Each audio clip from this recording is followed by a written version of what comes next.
There's an earnest need to heal humanity, and you need to start by healing yourself. This has become a sober urgency. You know, just like you, I saw clear indications of the shifting sands, and now it's happening in real time. But more than that, I saw the urgent need for shifting attitudes in every soul on this earth. Humanity, and I include our earth, which we are intimately part of, is changing fast and furiously. And we need to wake up to the fact that we cannot repeat history anymore, or any old patterns that focus on personal survival. The time has come that we need to take care of all of us.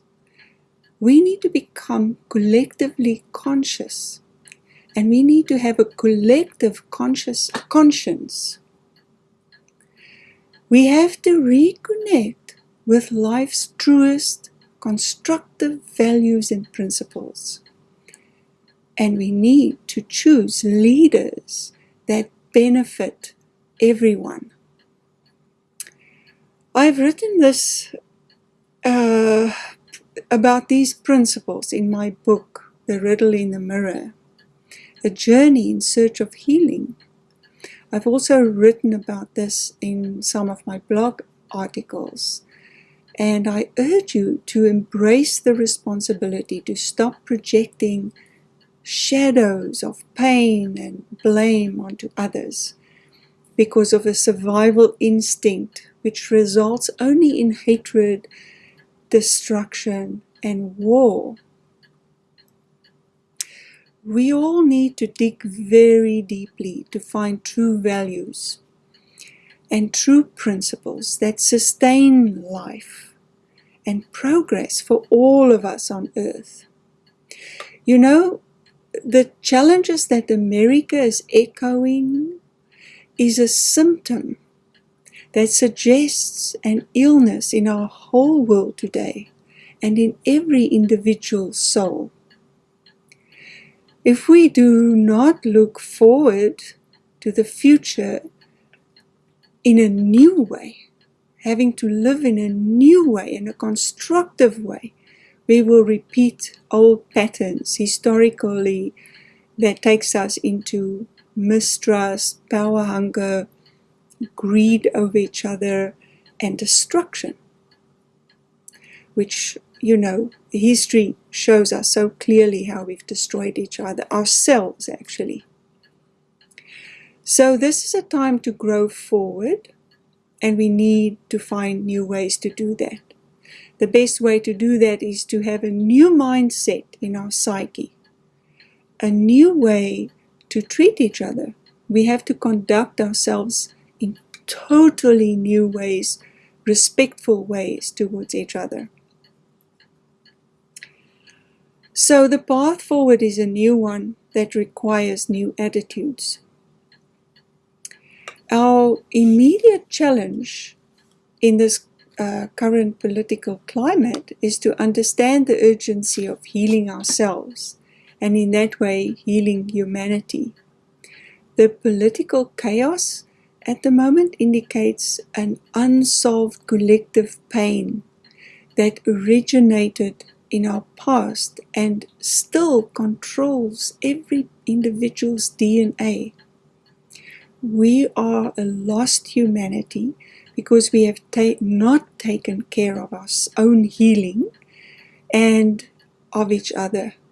Yet, we carry the illness of painful, inhumane memories without realizing it, and then we project it onto others as being to blame for all that goes wrong in the world. But we are part of it. We are part of the problem. And we are all part of one earth. Whatever we do to our neighbor, we do to ourselves. Attitudes are energy that ripples strongly throughout the world and the universe. It is our energy that informs our actions and our healing. Please elevate your personal energy from a fear and self-centered attitude to that of hope, trust, discernment, compassion, innovation for a new world. I am impressed by John Meacham's latest book, The Soul of America, The Battle for Our Best Angels, and there he writes with true scholarly insight, not only about America's history, but he touches on the essence of the human soul's need to heal and grow. And he rightly says that a president, and I would say any true leader, inspires people with hope to move forward, not backwards through fear or pointing fingers.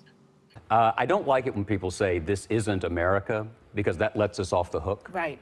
What President Trump is the most vivid manifestation of some of our worst instincts. Yes. And what I think is the fear of the other,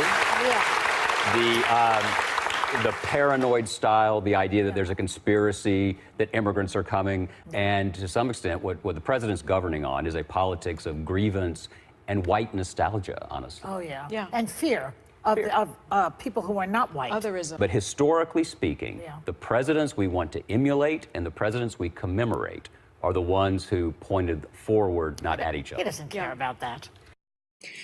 Most of the current so-called leaders are driven by greed and power, and not by true impulse to lead collective humanity towards growth and recovery of the past. So be sure to vote for leaders that leads humanity towards a constructive future.